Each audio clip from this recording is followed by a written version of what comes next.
Իմ այսօրվա զրույցն ուզում եմ սկսել իմ հյուրի Facebook-յան էջից մի գրառումով։ Կյանքում կան բաներ, որոնք հնարավոր չէ ոչ հասկանալ, ոչ ընդունել։ Դրանք ուղղակի պետք է վերապրել։ Նա այնեն հենց այդպես էլ արել է։ Վերապրել է իրեն բաժին ընկած դժվարություններն ու խնդիրները։ Կարողացել է ուժ գտնել, պայքարել, հաղթահարել քաղցկեղը ու հիմա ապրում է, աշխատում ու արարում։ Վերջին բժիշկը, որը դրեց ճիշտ դիագնոզը, քաղցկեղ 4-րդ Ստադիոն։ փուլի առաջին միտքը դու ուզում ես հասկանալ ինչու քեզ հետ։ Դու տեսնում ես կյանքը շուրջդ եռում է, բոլորն ապրում են ու դու հասկանում ես, որ դու հիմա ինչ որ անելանելի վիճակի մեջ ես, որի ելքը շատ վատն է։ Եթե այդ ամեն ինչը տրվել որևէ մարդ, ով ավելի թույլ է, թե բնավորությամբ, թե կամքով, թե ֆիզիկապես, շատ դժվար էր կարողանալու հաղթահարել։ Ու ես համաձայն եմ, լավ էր, որ ինձ տրվեց, ես կարողացա հաղթահարել։ Քաղցկեղը այն հիվանդությունն է, որի հետ պիտի պայքարես, որի դեմ պիտի պայքարես։ Հենց հանձնվեցիր, հենց թուլացար, խժռում է։ Ձեզանից լավ ոչ մեկ չի կարողանալու հաղթահարի, ոչ բժիշկը, ոչ մեկ, միայն դուք եք կարողանալու հաղթահարել հիվանդությանը։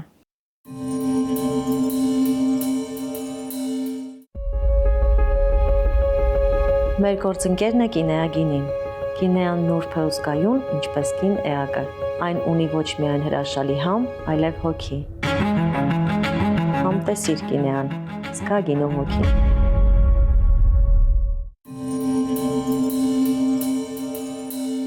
Նայնե անչափ շնորհակալ եմ, որ եկել եք ինձ հետ զրուցելու եւ կիսվելու ձեր պատմությամբ, որովհետեւ ամեն մարդ չէ, որ համաձայնում է խոսել իր կյանքի ամենաբարդ ժամանակաշրջանի ու փորձությունների մասին։ Շատ շնորհակալ եմ։ Ես նույնպես շնորհակալ եմ։ Ուզում եմ մեր հաղորդումը սկսել մի պարզ հարցով։ Դուք հավատում եք ճակատագրին։ Ճակատագրին, այո, հավատում եմ, ճակատագիր կա, գոյություն ունի, բայց դրա հետ մեկտեղ կա նաև ճակատագիրը այնքան բարեացկամ է, որ մարդուն տալիս է երևի թե ընտրության հնարավորություն։ Մարդիկ, չգիտես, ու պարզապես այդ պահին այնքան խելացի կամ, չգիտեմ, գտնվում են այնքան խելացի, որ կարողանում են անել այդ ընտրությունը, ճիշտ կամ սխալ կամ ընդհանրապես չանել։ Կարող ենք ասել, որ ձեր ամուսնությունը նույնպես ճակատագրի պատճառով տեղի ունեցավ կամ ճակատագրի որոշմամբ, որովհետև ես գիտեմ, որ դուք երկար տարիներ նույն բակում եք ապրել, մեծացել, բայց չեք էլ մտածել, որ մի օր կարող է եւ ամուսնանաք իրար հետ։ Երևի թե այո, հենց տվյալ դեպքում հենց այդ պահն էր, որ ճակատագիրը հրամցրեց, հնարավորությունը տվեց, կամ պետք էր ճիշտ կողմնորոշվել, ընտրությունը կատարել, կամ էլ ուղղակի ընդունել ճակատագրի ելքերը։ Եվ ես այդ պահին երևի թե փոքր էի, անփորձ էի, կյանքի փորձ չունեի ու նույնիսկ չմտածեցի, որ կարող ընտրության հնարավորություն ունեմ։ Ու ստացվեց, որ մենք ամուսնացանք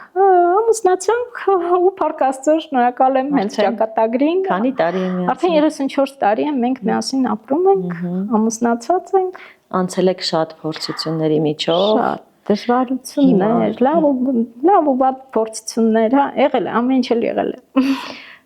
Դուք ապրել եք Երևանում մինչև քանի տարեկան։ Մինչև 24 տարեկան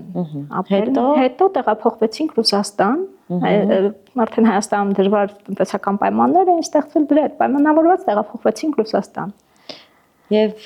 քանի տարի էր անցել, որ ձեր մայրիկը հիվանդացավ եւ դուք որոշեցիք անմիջապես հետ վերադառնալ։ Ճիշտ եմ հիշում։ Ճիշտ եք հիշում։ 18 տարի մոտավորապես երևի թե անցել էր, իմանալով լուրը ստիպված եղանք, այսինքն ստիպված չեղանք, հասկացանք, որ պիտի վերադառնանք, քանի որ մեր ներկայությունը այստեղ անհրաժեշտ էր։ Ձեր մայրիկը հիվանդացավ, խնդրում եմ մի փոքր պատմեք, որ հասկանալի լինի պատմության ամբողջ իմաստը։ Մայրիկիս մոտ հայտնաբերեցին քաղցկեղ, բավականին բարդ վիճակի ու վերջին փուլի, Մինչ այդ մաման մեզ խնայելով, բալիկներին խնայելով, ընդհանրապես չէր բողոքել, չէր ասել, մենք էլ արդեն ընդհանրապես չգիտեինք, որ նման խնդիր ունենք։ Մի խոսքով, երբ որ արդեն կանգնեցինք փաստի առաջ, հասկացանք, որ պիտի լինենք մամայի կողքին։ Դուք եկաք։ Ես եկա, մենք եկանք Հայաստան, ու ես որոշեցի, որ ես պիտի մնամ ու խնամեմ մամային։ Ինչքան տևեց այդ ամենը, դուք շատ կապված եք եղել, կարծեմ, ձեր մայրիկի հետ։ Այո, երբ որ հարց կանգնեց, ես ունեմ նաև եղբայրներ, որոնք ապրում են Եվրոպայում, հարց կանգնեց, որ ինչ որ մեկը պիտի լինի։ Մամային պետք էր մշտական խնամք, ու երբ որ եղբայրներս ասացին, որ մենք ինչ որ մեկին կբարձենք, որպեսզի մամային տեղափոխել բնական է հնարավոր չէր, կբարձենք, որպեսզի մամայի մոտ մնա, ես հասկացա, որ ինձանից լավ ոչ մեկ չի նայի, ոչ մեկ չի խնամի մամային, ու նույնիսկ եղբայրներս նեղվում էին, որ ես պիտի ամուսնուս թողնեմ, դե հնարավոր չի վերջնական տեղափոխվել, մենք այդտեղ աշխատում, ապրում ենք, բայց իմ համար բացարձակ, չգիտեմ, ընդհանրապես չէի մտածում, որ այլ ելք կարող է ունենալ, իհարկե ես պիտի մնայի ու խնամեի մամային, ու շատ էլի, շատ այդ ճիշտ որոշում էր, քանի որ դրանով կարողացանք 5 տարի մամայի կյանքը երկարացնել։ Հա, այսինքն դուք 5 տարի մնացիք։ Ես 5 տարի մնացել եմ Երևանում։ Երբ հասկացաք, որ փրկելու տարբերակ չկա, դե հա, արդեն գալիս է մի պահ, որ դու հասկանում ես, որ ոչ մի ջանք, ոչ մի հնար արդեն չկա, բոլոր հնարավորությունները արդեն օգտագործված են ու հիվանդությունը անպարտելի է արդեն ընդունում ես այդ իրավիճակը, այո, շատ ծանր, դժվար, շատ դժվար, դա կարող եմ ասել առաջի կորուստն էր իմ կյանքում։ Պապան մնաց մենակ։ Մամայից հետո, հա, պապան մնաց մենակ, դե մենք երեխաները, որ այստեղ չէինք, մաման ու պապան իրար հետ շատ լավ ապրում էին, ընկերների պես, հա, իրանք շատ լավ ընկերներ, մի օր կռվելով, մի օր միասին շուկա գնալով, մի օր զբոսանքի գնալով, իրանք իրար մեկը մեկին լրացնելով ապրում էին։ Ու մամայի մահից հետո բոլորիս մոտ առաջացավ այդ դատարկությունը, պապայի մոտ ես հասկանում էի, որ մենք փորձում ենք ամեն ինչ անենք, որպեսզի պապայի մոտ առաջացած այդ դատարկությունը լցնենք, ու ես հասկանում էի, որ ոչ մեկս չենք կարողանալ լցնենք այդ դատարկությունը, որովհետև կապվածությունը իրենց բավականին մեծ էր, ու ես մտածեցի, որ ես կմնամ պապայի մոտ, որովհետև պապան չէր համաձայնվում որևէ մեկիս մոտ գնալ, ոչ տղաների, ոչ ինձ մոտ, ասում էր թողեք, ես կմնամ մամայի մոտ, ես ամեն ինչ իմ համար, ես ինքնուրույն եմ, ամեն ինչ կարող եմ իմ համար, ինձ հանգիստ թողեք, դուք գնացեք, բայց դա այդպես էլ իհարկե չէր լինի, որովհետև պապան էլ արդեն մեծահասակ էր։ Բայց ինչ որ ժամանակ դուք թողեցիք, չէ, իրեն։ Գնացիք էլի հետ ձեր ամուսնու մոտ, ճիշտ եմ հիշում։ Չէ, ստացվեց այնպես, որ որոշեցինք չբռնանալ պապայի կամքին, ասեցինք դու կմնաս, բայց ես քո հետ կմնամ։ Ես պապայի հետ մի տարի մնացի այստեղ, ու հետո արդեն մենք բոլորս միասին գնացինք, մի տարի հետո արդեն գնացինք Ռուսաստան, ամուսնուս մոտ։ Գիտեմ, որ ձեր վերադարձից կարճ ժամանակ անց տեղի ունեցավ ավտովթար, բավականին խոշոր ձեզ համար, վտանգավոր։ Ինչ եք կարծում, դա հիմա երբ հետ եք նայում, մտածում եք, որ այդ ինչ որ բարդությունների, դժվարությունների էտապի սկիզբը ոնց որ ձեր մաման դրեց ու դրանից հետո սկսվեցին այդ հերթական բաները, այդ ավտովթարը ինչպես տեղի ունեցավ։ Համաձայն եմ, որովհետև ռուսական ասացված կա, չէ՞, որ ասում են «Բիդա приходит не одна»։ Այս բaragայում այդպես էր, ինչ որ sense փուլ սկսվեց կյանքի, հա, որ ու հետաքրքրին ինչ էր, որ մինչև այդ ոչ մի դժվարություն, ոչ մի ինչ որ փորձություն չի եղել իմ կյանքում, որ ասեմ այ ու ստացվեց այնպես, որ այդ մամայից հետո ինչ որ sense դժվար իրար հաջորդող վատ իրադարձությունների շղթա ու հիմա հասկանում եմ, մտածում եմ արդեն, որ դա էլ ինչ որ նշաններ են, դա էլ էլի ճակատագրի հետ կապված էլի ինչ որ ամեն ինչում ինչ որ ամեն ինչը երևի թե իր պատճառն ունի, իր նշանակությունն ունի, ուղղակի մենք էլի չենք հասկանում ու չենք նկատում։ Ու երբ որ Ավտովթարը կարծես միայն դուք եք հայտնվել, չէ՞։ Այո, ես ընդհանրապես որպես անցորդ անցնում եի փողոցը, մեքենան եկավ հարվածեց բավականին ուժեղ, ու причем թիկունքային հատվածով եմ, որ ես նույնիսկ չեմ հասցրել տեսնել, վախենալ, հա։ Ու երբ որ տարան հիվանդանոց, բժիշկները ասում են, որ շատ կրիտիկական վիճակ է, հնարավոր է, որ դուրս չգա։ Դուրս չգա, այսինքն ընդհանրապես կոմայից դուրս չգա, թե իրավիճակից։ 3 օրյա ժամկետ տվեցին կրիտիկական, որ եթե հաղթահարեց ուրեմն լավ կլինի, բայց հնարավոր է ինվալիդություն, իսկ եթե չէ, ոչինչ անել չի լինի։ Փառք Աստծո, այդ 3 օրը անց հաղթահարեցի, 3 օրից հետո հաղթահարեցի նաև այդ 1 ամիսը, որը բժիշկը գալիս էր ու ինձ անդադ ասում էր, որ դու հարմարվի են մտքի հետ, որ հնարավոր է շարժումների սահմանափակում ունենաս, հարմարվի են մտքի հետ, որ դժվար է լինելու քեզ կյանքում առաջիկա 6 ամիսը դու անկողնային վիճակներում ես լինելու, կոտրվածք ունեի 6 հատ կոտրվածք, որոնք գոտկատեղից վերև էին, բավական բարդ կոտրվածքներ ու ոչ մեկը գիպսի ենթակա չէին, գիպս դրվելու ենթակա չէին։ Ու այդ ընթացքում էլի չգիտեմ, էլի ինչ որ գերբնական ուժերի ազդեցության տակ, չգիտեմ ոնց եղավ, ես շատ արագ սկսեցի ապաքինվել։ Սկզբի օրերը շատ դժվար էր, շատ դժվար էր այդ ապաքինումը ընթանում, քանի որ այդ կոտրվածքների ցավը մեղմելու համար հատուկ ինչ որ դեղորայք էին ներարկում, որի ազդեցության տակ ես ընդհանրապես քնում էի պահի տակավ է, աչքերս բացեի, ժպտայի ու նորից քնեի, չհասկանալով ինչ է կատարվում։ Ու երբ որ դադարեցրեցին այդ դեղորայքը, այդ ժամանակ ես հասկացա, որ ես շատ վատ վիճակում եմ, որտեղ ցավը անտանելի էր, ահավոր ցավեր էր։ Ու բժիշկը անընդհատ ինձ դա էր ասում. դու հարմարվի քո այս վիճակի հետ։ Այդ պահին, երբ որ բժիշկը այդպիսի բաներ էր ասում, նայնի ինչ էիք մտածում, ձեր մտքում մտածում եք, որ անպայման պիտի կազդուրվեք, այսինքն այդ հավատը։ Այդ պահին, եթե անկեղծ խոսեմ, չկար այդ հավատը, որովհետև ես հասկանալով զգալով իմ ֆիզիկական վիճակը հասկանում եմ, որ երևի ճիշտ են ասում, երևի ավելի լավ է հարմարվեմ իմ այս վիճակի հետ։ Բայց օրերից մի օր արդեն հաշտվում եմ, բայց օրերից մի օր ասենց արթնացա ու հասկացա, որ ինչ որ ուժ կա իմ մեջ, որ ոնց որ թե ապաքինվում եմ, որ ոնց որ թե երեկվանից ավելի լավ եմ ինձ զգում ու այդ օրվանից սկսած արդեն sense օր-օրի վրա այդ ապաքինումը գնաց ու շատ արագ վերականգնեցի, շատ արագ։ Մեր նախնական զրույցում դուք ասացիք, որ այդ պահին ձեզ շատ օգնել են ձեր մանկության ընկերուհիները։ Այո։ Որքանով էր նրանց օգնությունը կարևոր, ֆիզիկապես բնականաբար կարևոր էր, որտեղ նրանք են եղել ձեր կողքին։ Ես հիմա ասեմ, երբ որ իմացել էին, որ այդ լուրը իմացել էին, առանց որևէ մեկին հարցնելու։ Չնայած այն հանգամանքին, որ իրենք այստեղ ընտանիք ունեն, աշխատում են, աշխատանք ունեն, առանց որևէ մեկի հետ համաձայնեցնելու, որ ուղղակի տեղյակ են պահել աշխատանքի տեղը, որ չեն գալի։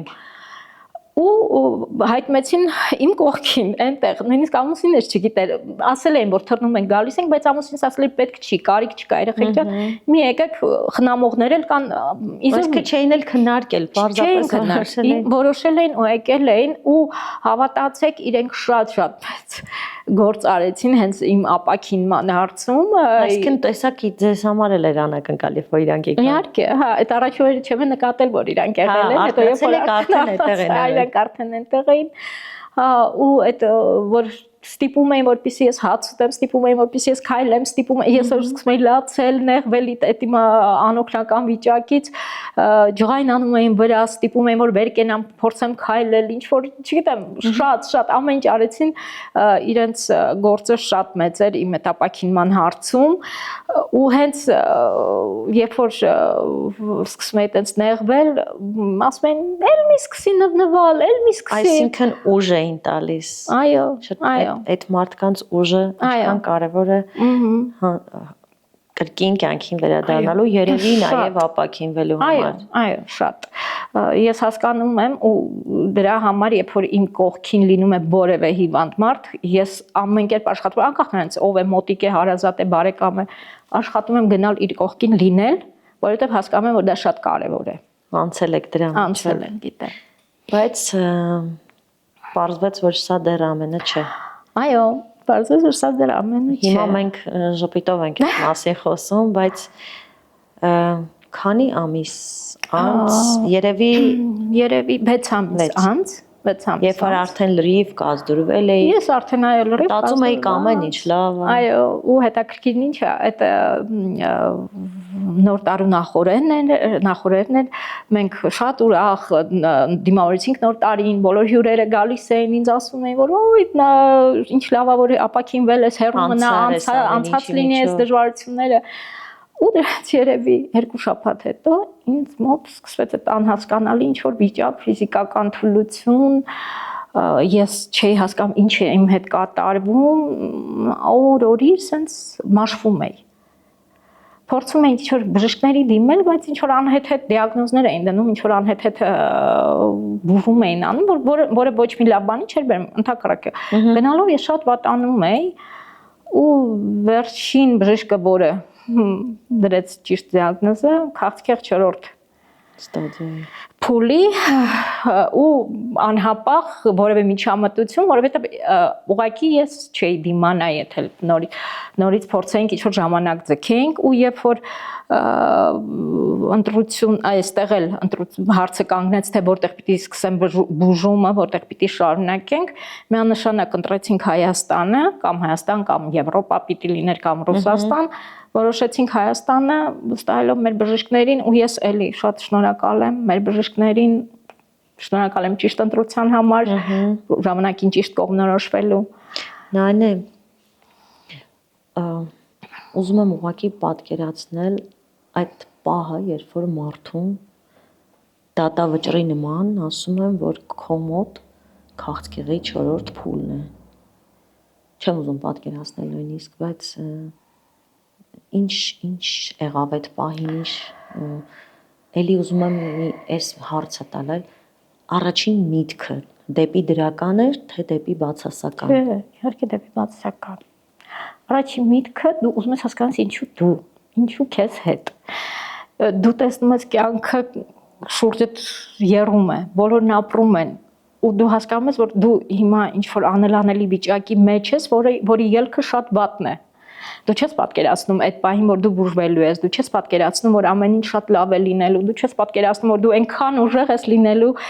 հասկանալով քո տվյալ պահի թուլությունը, որ կարողանալու ես հաղթահարել այդ ամեն ինչը։ Ու այդ հարցն է, որ ինչու ես, պատասխան չկա, ինչու դու այդ հետո ես արդեն գալիս, այդ պահին պատասխան չկա։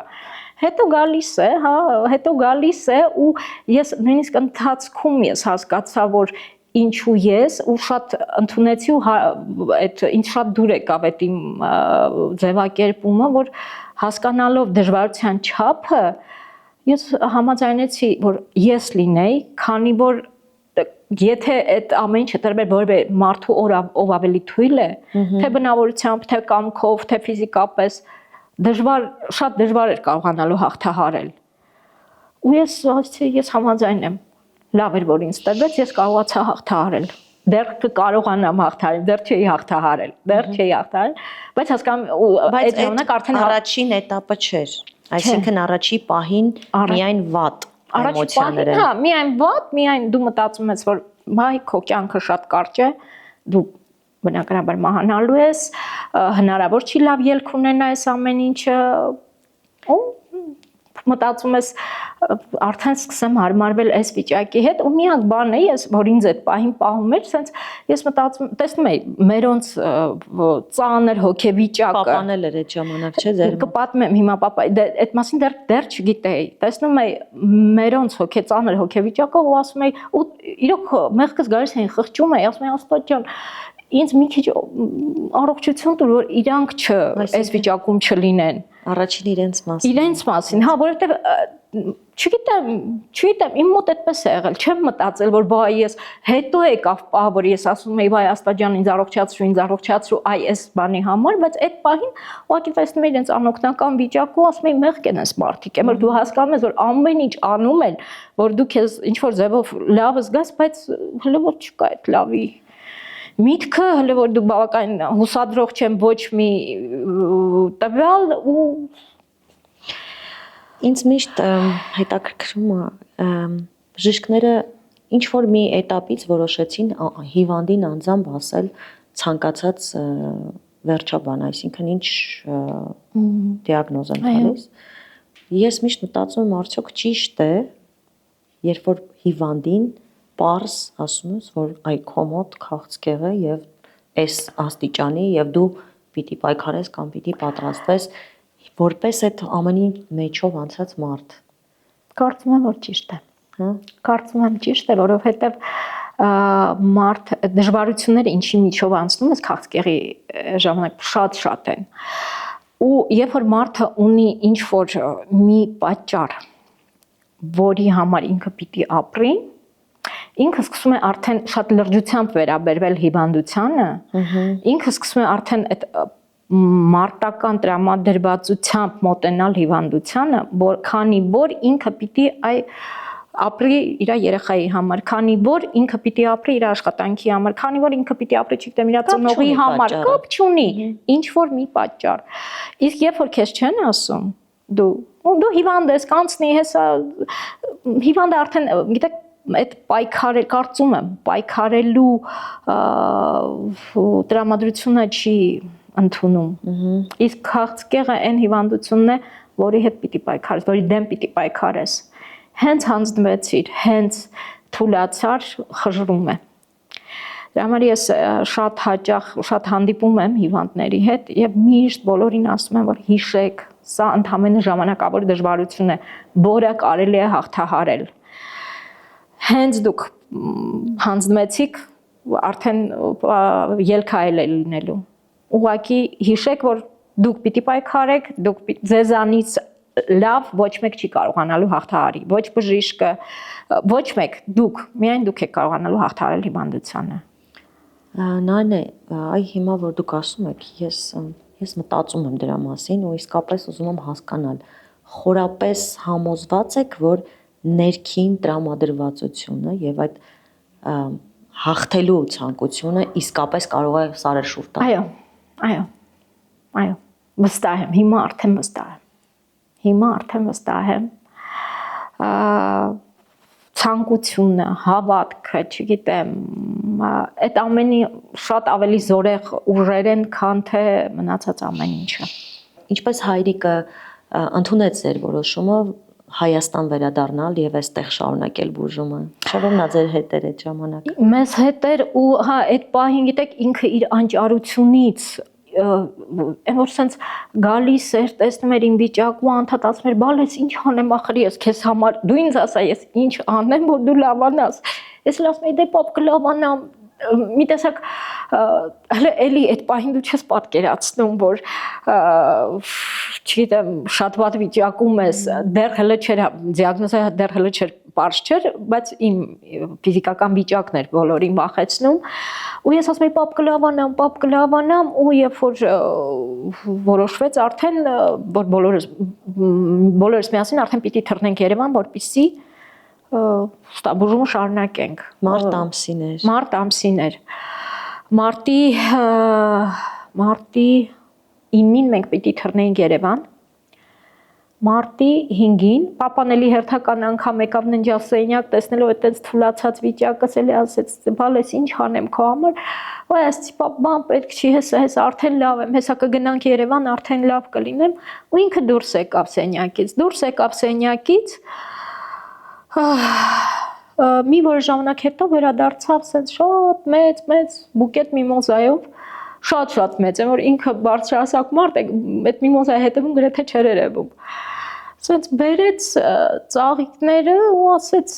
բալես մարտի 8-ը շնորհավոր։ Մարտի 5-ին։ Ես ասեց սրտեղած ասում եմ, փլը մարտի 5-ն է, մարտի 8-ը չի, ասեց ոչինչ, բալես, թող այս տարի էսպես լինի։ ու ես ասեմ, որ այդ papan միտեք ես սովորեի, որ papan միշտ պիտի ինձ ծաղիկներ նվիրեր, բերեր, նույնիսկ այն մութ ցուրտ տարիներին Հայաստանում, երբ որ ապրում էինք, իմ ծննդյան, մամայի ծննդյան օրերին ու մարտի 8-ին papan թեկուս մի հատ կաչ, թեկուս պարտադիր պիտի բերեր ու այդ այնքան սովորական բան էր արդեն, որ papan ծաղիկներ, նույնիսկ այստեղ ունենք դաչա, որտեղ ինքը հատուկ իմ համար ծաղիկներ էր աճեցնում ու եթե նույնիսկ ես էլ չէի գնում, ինչ որ մեկը գնում էր հյուր հետ էր գալիս, ինքը պարտադիր մի բուկետ ուղարկում էր, ասում էր, «Էս մոմոյից ծաղիկներն են կտանեք երեխուս»։ Այսինքն ձեր հանդեպ papan առանձնահատուկ վերաբերմունք ուներ երկու տղաներից հետո։ Հա, երկու տղաներից հետո ոնց որ հա այդ աղջկա ծնունդը շատ ինքը շատ ոգևորված էր ընդունել, հա, ու շատ ջերմ հարաբերություններ էր, շատ կապված, շատ մտերիմ հարաբերություններ էինք։ Բայց ճակատագիրը այստեղ էլ Հա, էր այստեղ էլ, հա, այստեղ էլ ինչ որ հետաքրքիր ելք եղավ, որը հետո էլի հասկացաք ինչի էր։ Երևի թե հա դրան էլ պատասխան գտնվեց այդ օրը երեկոյան, հենց այդ օրը երեկոյան papan ինչ որ ընտրեց ու գնաց ասաց ես գնամ իմ սենյակում պարկեմ այդ ժամանակ արդեն եղբայրս էլ էր եկել ոնց իմանալով իմ վիճակը եղբայրս էլ փոքր եղբայրս եկել էր մեզ հետ էր ու գիշերվա 1-ին զանգ ստացանք որ եղբայրս ամուսնուս կանչեց իրենց մոտ Դե ամուսինս գնաց մի որոշ ժամանակ հետո եկավ ասեց papan վատա papai համար շտապօգնություն ենք կանչում ու papain այդ օրը տարան հիվանդանոց հաջորդ օրը մենք արդեն առավոտյան բոլորս իրար հետ պիտի թռնեինք հիվանդանոցում ասում եմ որ պարտադիր վիրահատություն բայց ելքը գարանտիա չեն կարող երաշխավորել հա 50-50 Դե բնական է համաձայնվում են վիրահատությանը, բայց վիրահատության ժամանակ սրտի կանգ է արձանագրվում, papan մահանում է։ Papan մահանում է բնականաբար ինձ չեն ասում այդ մասին։ Հաջորդ օրը ինձ իմ բարեկամուհու հետ ուղարկում են Հայաստան ինքնաթիռով, ես ասում եմ բադուկ, papan, դե ասում եմ papan հետ վիրահատական կոմայի մեջ է, մենք մնում ենք papai կողքին, ասել են նորմալ է, բժիշկները սենց լինում է վիրահատությունից հետո ժամանակ է պետք, դու հանգիստ գնա, քեզ այնտեղ կդիմավորեն, ամեն ինչ լավ կլինի։ Ես իմ բարեկամուհու հետ եկա Երևան, այստեղ ինձ դիմավորեցին, արդեն տարան հիվանդանոց, պարկեցինք ու ես անընդհատ սպասում եմ լուրի, որ ինչ են ինձ ասելու papai հետ կապված, միաժամանակ էլ իմ վերաբերյալ լուրերը բավականին վատ լուրեր են, ոչ մի հուսադրող բան չկա։ Ու ստացվեց այնպես, որ ամուսինս թռավ մի քանի օր հետո ամուսինս եկավ, ասեց դե եղբայրս մնացել է papai մոտ, ես եկել եմ որ քո կողքին լինեմ։ Ու ես ամեն օր սկսել էր արդեն բժիշկները որոշել էին բուժման տակտիկան արդեն սկսել էին ես արդեն մի քանի ժամանակ հետո արդեն սկսեցի խելքի գալ մի քիչ վերականգնվել բուժումը թեթևացավ այդ ընկալելու պահանջը ինձ հետաքրքիր է այդ առաջին շոկային պահից հետո գալիս է մի պահ որ ավելի սթափ ես մոտենում ու որոշում ես պայքարել ու ինչը եղավ այդ պայքարի կարևորագույն գործոնը օրինակ ասենք երևի papayin առողջ տեսնելու իր համար ոտքի կանգնելու այո նախ արդեն որ բժիշկները դու հասկանում ես որ դու արդեն հուսալի ձեռքերում ես ու ինչ որ քո վիճակի մեջ կա ինչ որ բարեբոք վիճակներ հա դու արդեն ու այստեղ ամենակարևորը այն էր որ ես ասում եի ես ով գալիս էր ինձ տեսակցության ես ասում եի papan ոնց է ու ինձ բոլորն ասում էին վայ դե papai մասին մի մտածի դու քո մասին մտածի հիմա դու քո ուժերը քո վրա քո էներգիան քո վրա ծախսի ու ես անում եմ ասում ինչ են ասում ես մարդիկ այն մարդը այնտեղ կոմայի մեջ կա պարկած ես այդտեղ խոսում եմ գոնե ես խոսալու ունակություն եմ ինձ ոնց են ասում քո մասին մտածի papai մասին մտածի ու ես միամտաբար ինքս ինձ անդադ ասում եի վայ աստված ջան ինձ առողջացրա ես գնամ papayin հասնեմ ես գիտեմ ես որ հասնեմ papai մոտ papan ոտքի կկանգնի չէի քել կասկածում անցավ մի որոշ ժամանակ այդ մի ամիսը անցավ papai կոման ասում եմ papan ոնց է ինչ ինձ ասում են 2 ամիս էլ են ժամանակ տվել ասում եմ որ 2 ամիսից էլ կարող է տևի ու ես թվում է թե sense խորամանկաբար ասում եմ, մտքովս անցնում է, որ ասում կարող է papayin ինչ որ բան ա եղել, իրանք ինչ չեն ասում, բայց ինքս ինձ ասում եմ, չէ, եթե լիներ այդ արարողակարգերի ժամանակ, իրանք չէին գա ինձ մոտ, ես կհասկանայի էլի, որ ինչ որ, բայց իրանք այնքան sense կազմակերպված էին այդ ամեն ինչը անում, որ ես նույնիսկ մտքովս չէր անցնում, որ այ այսօր ինչ որ իրանք ինչ որ իրադարձության մեջ են, ինչ որ ու ես ամեն օր այդ բան անելով, որ ես Աստված ջան, ինձ ուշ տուր, ես ինձ առողջացրու, որ գնամ papayi մոտ։ Ես գնամ papayi մոտ։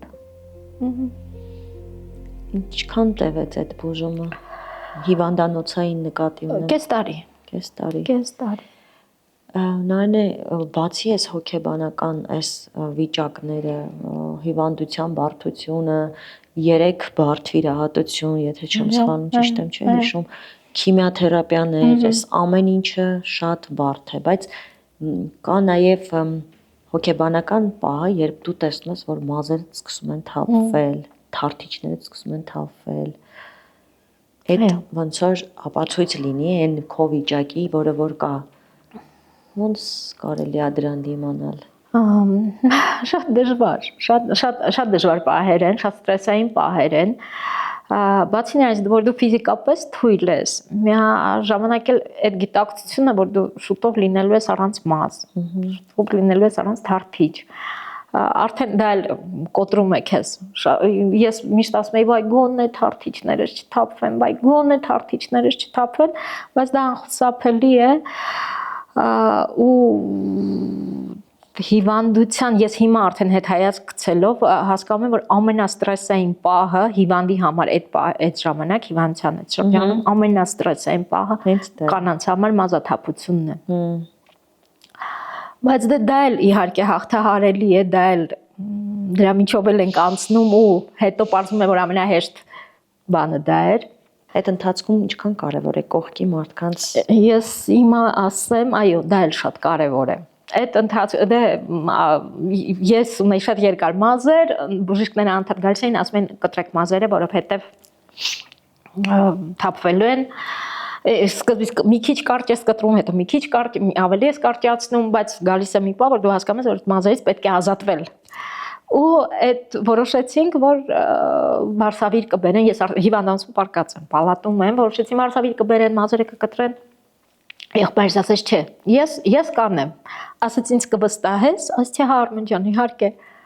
Եղբայրս բերեց, ընկերուհիս էլ այդ ժամանակ մյուս ընկերուհիս մոտս էր։ Եղբայրս սափրեց ինձ, դե փորձում համ լացում եմ, համ ծիծաղում եմ այդ արցունքների միջից, հա, այն որ սենց փորձում ես ինչ որ մի լավ վերածել, հա։ Նույնիսկ ծիծաղում էինք, ասում էինք լավ կմտածեմ, բանակ եմ գնում, դրա համար ենք սափրվում, սենց ինչ որ բաներ։ Ու այդպես սափրեցին, դե իհարկե անկախ քեզ այս տրամադրություն շատ ընկնում է։ Եղբայրս այդ ժամանակ ասում մի րոպե հեսա ես կգամ էլի։ Դուրս եկավ սենյակից մի 20 րոպե հետո եկավ ինքն էլ ամբողջովին գլուխը սափրած, ու ասաց դու հիմա արդեն մենակ չես։ Դե իհարկե օգնեց այդ։ Էլի դե մտածում ես, վայ Արմեն ջան, ինչ իմ համար արեցիր, բայց դե իհարկե, հա, իհարկե օգնեց, իհարկե չգիտեմ, այդ պատժական, հա, որ դու հասկանում ես, որ դու մենակ չես, կողքդ մարդիկ կան, ովքեր ամեն կերպ քո հետ են, քեզ մենակ չեն թողում ոչ մի իրավիճակում։ Նայնե հիմա երբ հետ եք նայում, բացի ձեր ներքին պայքարելու ցանկությունը, ուժը, որքանով է կարևոր հարազատների, ընկերների, կողքին կանգնած մարդկանց այդ ձեր հետ հավասար վիշտը կիսելու, ցավը կիսելու, պայքարելու ունակությունը։ Շատ կարևոր է, իհարկե շատ կարևոր է ընտանիքի, հարազատների, ընկերների աջակցությունը, հա, զուտ հոգեբանական աջակցությունը շատ կարևոր է։ Քանի որ դու այդ հիվանդության մեջ քեզ անդադ թվում է, որ դու մենակ ես, բայց երբ որ կան կողքիդ նման մարդիկ, հա, դու հասկանում ես, որ չէ, եթե ես հիմա նորից հետ հայացք նետելով հասկանում եմ, որ եթե չլինեին այդ մարդիկ, ես էլի կարող է եւ միայն այդ ցանկությունը, որ հա ես լավանամ, ես պիտի լավանամ, չբավարարեր, որտեվ շատ պահեր է գալիս, որ հույսդ կորցնում ես, դու պարզապես ֆիզիկապես այնքան վատ ես լինում, որ դու հասկանում ես, դու ուժ չունես, դու էլ չես կարողանում այս վիճակից դուրս գալ, ուժ չկա քո մեջ դուրս գալու։ Ու այդ պահին իհարկե էլի հարազատների, այդ հարազատ մարդկանց աջակցությունն է, որ էլի քեզ ուժ է տալիս օգնում է դուրս գալ այդ ամեն ինչից, հաղթահարել։ Ամիսներ տևած այդ դժվար, բարդ ճանապարհից հետո ձեզ սպասվում էր նաև այդ ցավալի լուրը հայրիկի մասին։ Իհարկե բոլորը արդեն գիտեին, բայց ոչ դուք։ Ինչ եւ դուք ինձ մեր զրույցում ասացիք, որ նաև պապային տեսնելու այդ ցանկությունն էր ձեզ տալիս ուժ, որ դուք պայքարեիք, որ գնայիք հասնեիք պապային։ Ես արդեն բավականին լավ վիճակում էի, ոտքի վրա էի արդեն նույնիսկ քիմիայի այդ առաջնային փուլը անցել էինք, վիրահատությունը արվել էր, հետո արդեն երկրորդ փուլն էր քիմիայի սկսվել ու այդ օրը պատրաստում էին գնալ քիմիոթերապիայի կուրսը ընդունելուն, արդեն տանն էինք, ինձ դուրս էին գրել, արդեն ես տանն էի ու ես իմ սովորության համաձայն էլի նույն մամասվայ Աստվածյան շուտ առողջացրու, որ հասնեմ պապային, սա էլ անենք առողջանամ ու ես հասնեմ պապային ու մեծ եղբայրս ասեց նարի հանգիստ եղի, պապան արդեն մամայի կողքը հանգիստ քնած է, սենց ինչ-որ հիմա բառերը պես լավ չեմ էլ հիշում, բայց սենց ինչ-որ ու ես չեմ հասկանում ինքը ինչ ասում եմ, ինչ ես ասում, արմեմ, ինչ է նշանակում պապան մամայի կողքին է, հա նարին ասում այդ տենց է, պապան չկա, պապան մահացել է, թե դու այդ պահին թվում է, թե աշխարհը փուլ եկավ իմ գլխին, որովհետև ես հիմա որ էլի հետ հայացք եմ նետում, նույնիսկ հիվանդության լուրը ես տենց ցավալի չընդունեցի, ոնց որ պապայի մահը, բայց դե արդեն չգիտեմ, այդ ժամանակ արդեն փոքր եղբայրս էլ միացավ մեզ, ասեցին, պատմեցին ոնց է եղել, ինչ է եղել ու այդ պահին իմ մոտ ցած հուսախաբություն եղավ, չգիտեմ, որ ձեռքերդ են կոտրվում, որ դու հասկանում ես, որ ախր դու ես ամեն ինչի միջով անցնում ես, որ պապային գնաց հասնես ու չթողես, որ իրան որևէ բան լինի, բայց արի ու տես չգիտեմ, ցած այն է, մեր էլի զրույցի ժամանակ մի բան ասացիք, որը սենց տպվել այն ուղեղում, ասացիք, որ երևի թե պապան իր կյանքը տվեց ինձ։ Դա մեր բարեկամուհիներից մեկը ասաց, դե այդ լուրը իմանալուց հետո ես շատ էի հուզվում, անընդհատ հուզվում էի ինձ անընդհատ, քեզ լացել չի կարելի, հուզվել չի կարելի, մի ու տենց հերթական մի օր, երբ որ հուզված էի, բարեկամուհիս ասեց նարին, ախր մի լացի, ախր դու չես հասկանում, ասեց պապան մահացավ, որ դու ապրես։ Բայց գիտեք, այդ պահին սենց դաժե այդ չես ուզում ընդունես, դու ասում ես չգիտեմ, ինձ մոտ ամեն դեպքում հա, չի ուզենա, հա, ես հաստատ չի ուզենա այդ գնով ապրել, բայց արի ու տես, երևի թե այդպես էր։ Չգիտեմ։ Երբ այդ ցավը մի քիչ մեղմվեց ու արդեն սկսեցիք ապրել կյանքի հունով ու սկսեցիք արդեն մտածել, որ պիտի աշխատեք։ Ձեռք բերեցիք ձեր վարսավիրանոցը։ Արդեն երբ որ վերականգնվեցի, արդեն համեմատակ բար ոտքի վրա էի, ինչ որ ուժ կար ինձ մեջ, որ կարողանում էի արդեն ինքնուրույն ինչ որ վիճակներ ինքս իմ համար ապահովել, ինձ անընդհատ այստեղ էլի իմ ընկերուհիները մանկության անընդհատ ասում էին նայնե դու պիտի աշխատես, նայնե դու պիտի աշխատես, բայց ես իմ կյանքում չէի աշխատել։ Ստացվել էր այդպես, որ ինստիտուտ ավարտելուց հետո չեմ աշխատել, դա այդ ամուսնությունն եղավ ու չեմ աշխատել ընթացքում ու ես չէի պատկերացնում, որ ես ի վիճակի եմ աշխատել ու կարողանամ աշխատել։ Ու ընկերուհիներս ասում են քեզ ցրվելու համար, այս մտքերից, այս հիվանդությունից դուրս գալու համար պետք է աշխատել։ Ու ստացվեց այնպես, որ այն գեղեցկության սրահը, որտեղ ես որպես հաճախորդ սպասարկվում էի, ինչ որ վաճառում էին, բիզնեսը վաճառում էին, ու ընկերուհիներս եկան, հան էս կապրած այնա, որ ինչը քեզ պետք է, դու կարողանաս այդ ոլորտում աշխատել, այդ քոնն է դու չգիտեմ, բայց իմ համար էլի այդ ամենը այնքան օտար էր, ես չի մտածում որ ես աշխատելու եմ ու կկարողանամ աշխատել, բայց այսպես շատ հանգիստ, շատ sense սահուն ամեն ինչը գնաց ու մի քանի օր հետո ես մտա ներս,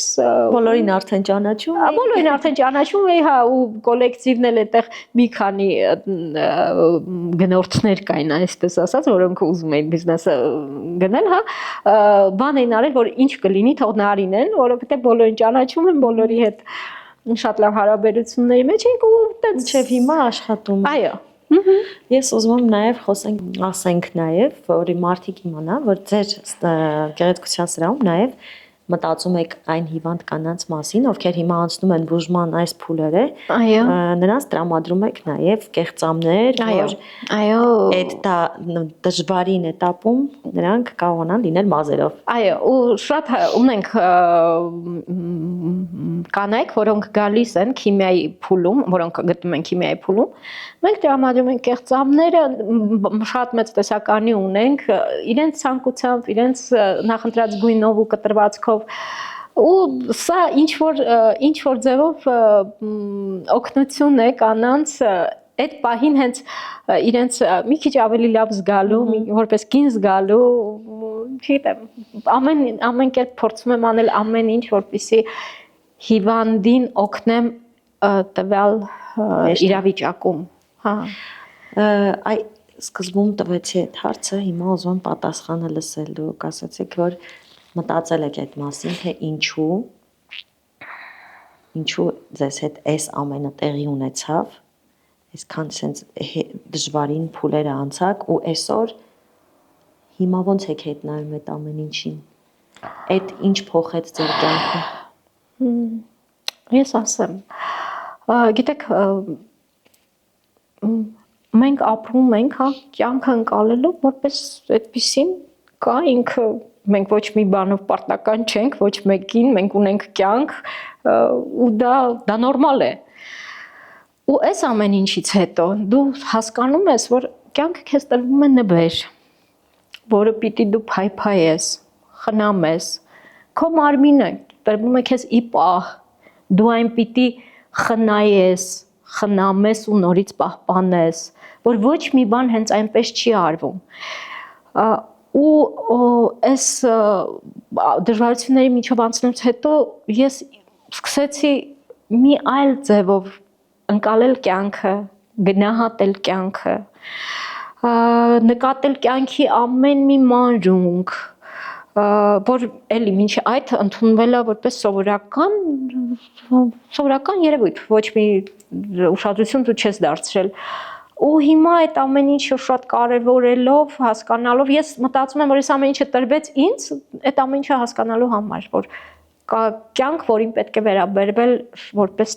նվեր, որը պետք է փայփայել, որը պետք է խնամել, որի հետ պետք է շատ զգուշ վարվել։ Որն է գլխավոր խորհուրդը այն մարդկանց, ովքեր անցնում են այս դժվար փուլերով, որ դուք արդեն հաղթահարել եք։ Ամեն դեպքում առաջինը չկոտրվելը, առաջինը հասկանալը, որ դու ինքդ ես կարողանալու հաղթահարել հիվանդությունը, առաջինը հասկանալու, որ դու պիտի պայքարես ու ընդունելու, որ դա ընդհանրապես ժամանակավոր դժվարություն է։ Ընդունես պարզապես դժվարություն, որի միջով դու պիտի անցնես ու պիտի անցնես ոչ թե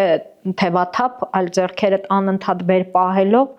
որպեսզի կարողանաս հասնես հաղթական ավարտին։ Նայն է, անչափ շնորհակալ եմ այս զրույցի համար, որովհետև ամեն ինչ շատ անկեղծ էր